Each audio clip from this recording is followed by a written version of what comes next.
ఏదో తేడాగా నా ప్రయోగం ఫలించింది. నాకు భారతరత్న కన్ఫర్మ్. భారతరత్న అయితే అంత ఏం కూడా పుడిసావురా నువ్వు. ఇది ఒకసారి వాసన చూసి ఇదేంటో చెప్పు.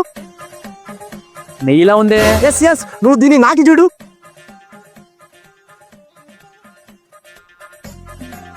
అవును ఇది నెయ్యరా? అవునయ్య అనుకుంటా, అందుకే ఇంత కమ్మగా ఉంది. మీరు కల్తీ నెయ్యిలో కాలేశారు. అది నెయ్యిలా కనిపిస్తే నెయ్యి, కానీ అది నెయ్యి కాదు. నెయ్యి కాదా? ఎస్, అందులో ఒక చుక్క పాలు కలపలేదు, 1 గ్రాము వెన్న వాడలేదు. కేవలం పామాయిల్ లో కొన్ని కెమికల్స్ కలిపిన ఒక రసాయనం. అది నెయ్యి వాసనే వస్తుంది, నెయ్యిలాగే కనిపిస్తుంది. ఒరే చెత్తరాయలా, పాలు వెన్న లేకుండా నెయ్యంట్రా?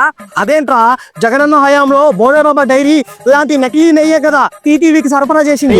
సిబిఐ అందుకే 36 మందిని బొక్కలో దోసింది. అందులో ముఖ్య నిందితుడుగా మాజీ TTD chairman YV Subba Reddy P Appanna పేరు చేర్చింది. వాళ్ళు ఏకంగా 68 లక్షల కేజీల నకిలీ నెయ్యి చేసి 250 కోట్లు నొక్కేసే తప్పు లేదు, కానీ నేను 100-200 కేజీలు కల్తీ చేసి క్యాచ్ చేసుకుంటే తప్ప.